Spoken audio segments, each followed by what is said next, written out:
apologize for I lost my voice. I have been traveling for the last month and a half to four different countries out there. So I was here in Bangkok earlier this month, and I was in Bangladesh and Cambodia, and then went back and then came back from this conference. So I lost my voice in the airplane. It's much better today than how I was yesterday. So I hope you bear with me as I discuss this presentation. I'll be talking about post-harvest loss reduction, some of the strategies that we have been trying in several countries. And this project that we started with, this is some backgrounds, and I probably don't need to go into that. And now I've been talked about population increase, food demand. We need to produce about 67% more food to feed the world by 2050, because we are going to have 2.5 more billion people coming. So we have this opportunity to start some work. The post-harvest losses are there, and we did this investigation looking at, as I think yesterday our gentleman from FAO already mentioned that 1 out of every 8 of us go to bed hungry, and that is actually not the problem of developing countries. I just learned in the US, also saying 1 out of every 8 person go to bed hungry, and that the hunger rate is much higher in the college and universities. So the presidents of the universities in the US just formed an organization called PUSH, P-U-S-H, the Presidents United to Solve Hunger. So on average, it's very surprising to me that 25% of the college students in the United States, they suffer from hunger. They cannot afford to buy food. So the problems are different in different countries. So it's a distribution problem. And in the college, the students, the reason they cannot have enough food because tuition is very high. So our students pay very high amount of tuition, and the tuition rate is going high. Students can't afford to buy food. But anyway, so here are some data that we said, on average then, almost I think 1 out of every 8 or 1 out of every 9 people globally go to bed hungry. So we need to produce more food. And here are some data. I'm sure you have already known enough about by 2050 how much more crops that we have to produce, in terms of cereals and in terms of meat. And if you divide that, as my colleague she presented earlier about the population, you see that in developing countries there is more demand for food production, both in terms of cereals and in terms of meat out there. So, but how do we do that? Do we have enough land to produce more food? It's not, because agricultural land is shrinking all over the world, developing countries as well as in developed countries. We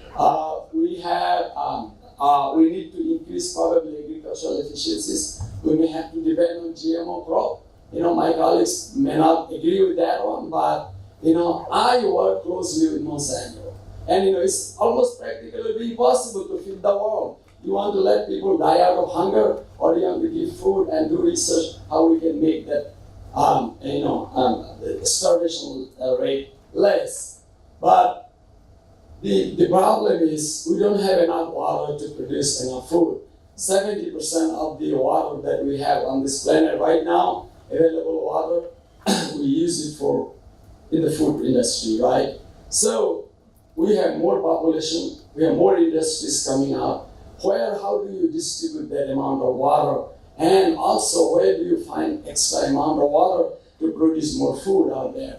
And we already talked about that. We are not. And then, as our previous speaker mentioned, climate change is putting some stress on those things as well. So we looked at what is a feasible and resource-efficient alternative to feed the world. One of the things that we would like to see or like to do that save what we already produce. We spend so much resources, not only human labor, land, fertilizer, water, input, and everything else we produce. But on the other hand, we lose on an average 30% of the crops that we produce, 30% of the food that we produce. We lose it or we waste it. waste amount. So I think this could be a very resource efficient and maybe a feasible way. Post-harvest loss reduction wasn't even an issue when I was a student. Only after FAO published in 2011 that this world will not have enough food, we lose so much of that. Now I think every countries are coming up with their own strategies to reduce food loss and food waste out there. So I think yesterday the definition was given, what is food loss and food waste. I worked with a group of people and group of some very good economists. So we found that on an average, 1.3 billion tons per year of food is lost or wasted. If you can save only 1 year of food, you can feed 37 million people for the rest of their lives. So put that number together. So I think then you get the perspective of why it's so important to save the food that we already produce out there. And I put all the other things. The food waste at the consumer level in the industrialist countries is estimated almost as equal to the total food production in sub-Saharan Africa. So the other effects of what does it, the food loss and food waste does? Of course, it increases food insecurity. That means we're losing that amount of food, and it lessens the income of the smallholder farmers and all farmers, in fact, and all the food and everything else. It also wastes a lot of resources, produce emissions. It becomes a burden on our ecosystem. So if you can look at that, and estimate says that about 3.3 gigatons of carbon dioxide emissions from the food loss and food waste. So, and economists do that and do the analysis. They said, I think we can do it with a moderate investment in saving the food that we lose. Then, otherwise, we have to produce the food that we already lose out there. So I think if we put the numbers together, this is probably a very feasible option to go around and save our food. And a lot of people are working on. Last year we had the huge food tank summit in New York City.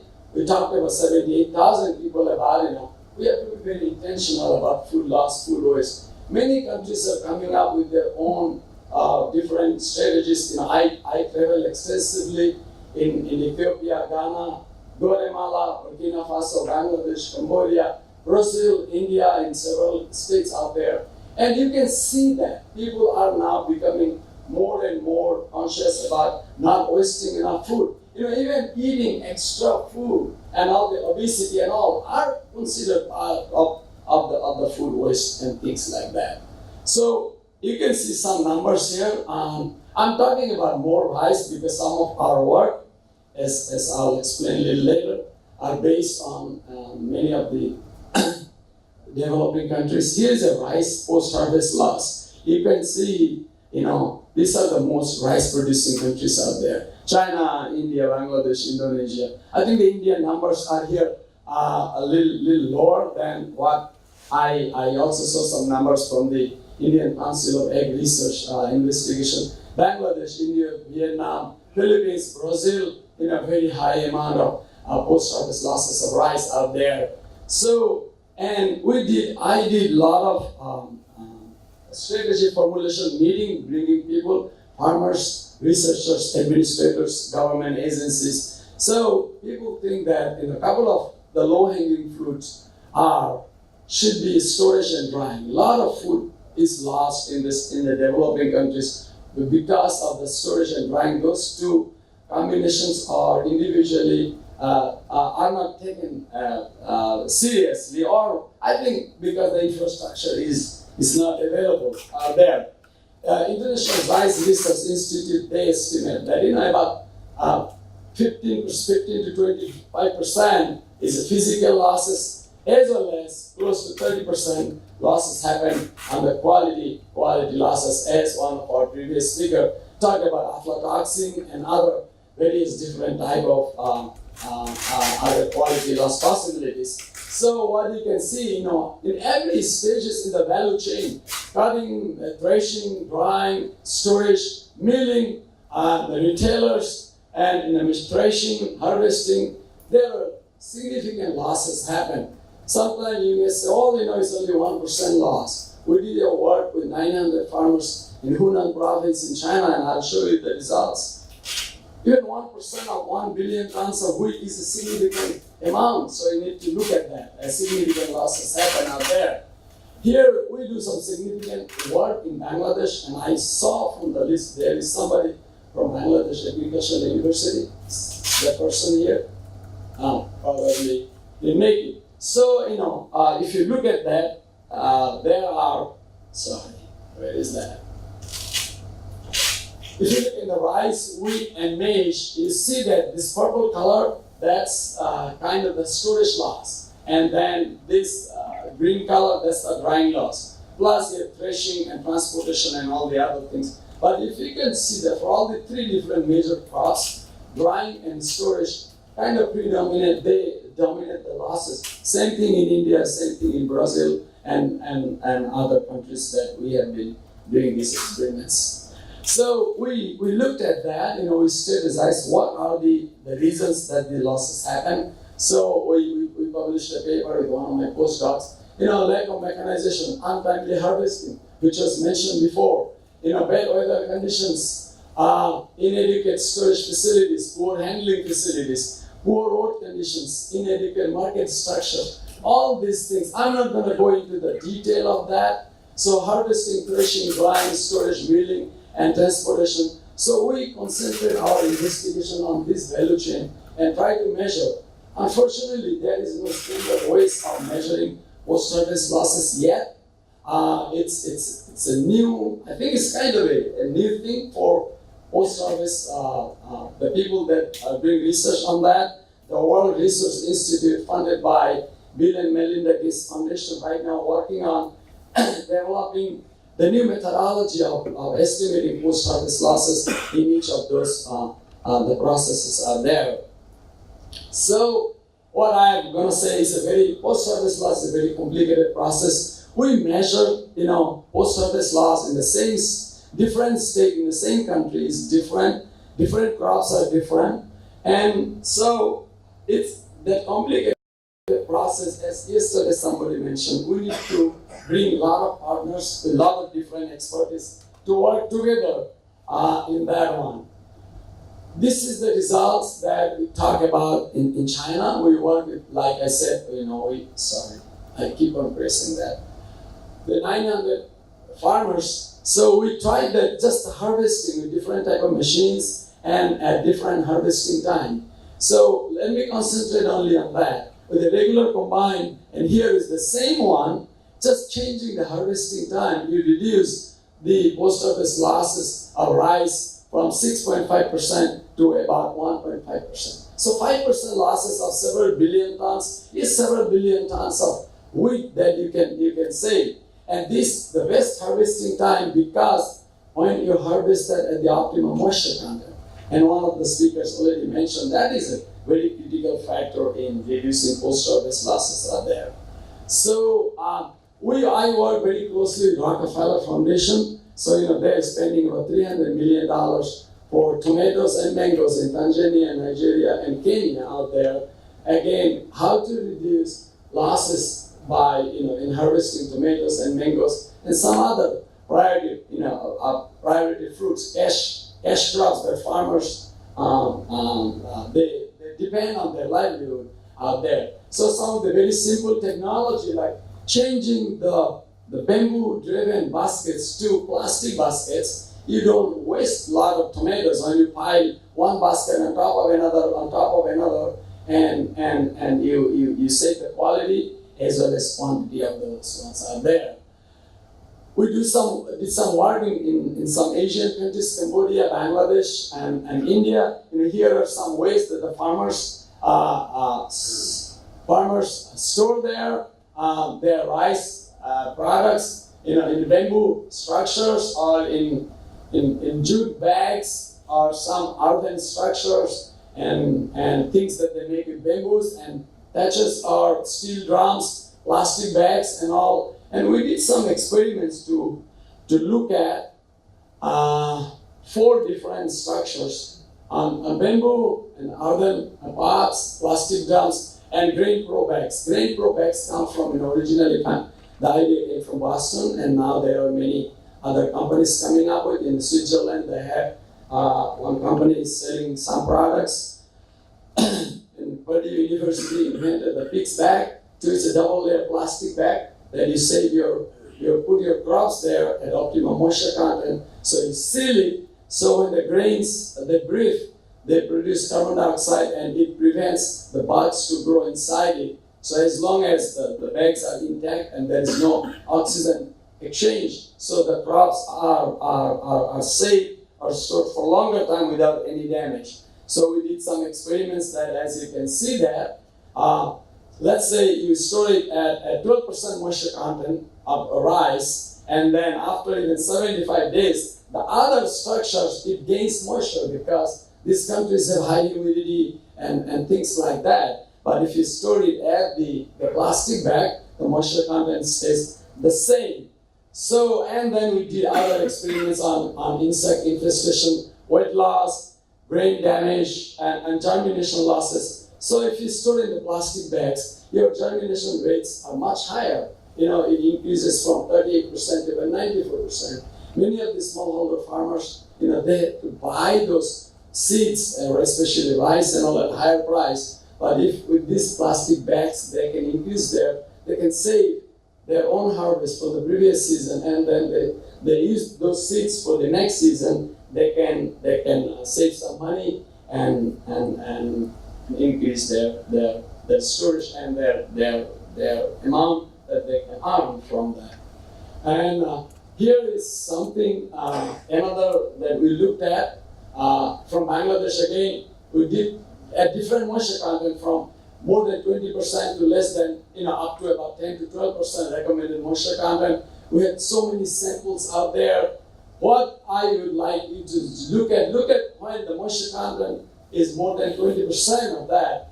And you see that the more samples had the color deterioration, brownish, spottish, or molds and moth and weevil, all these bugs, they come more.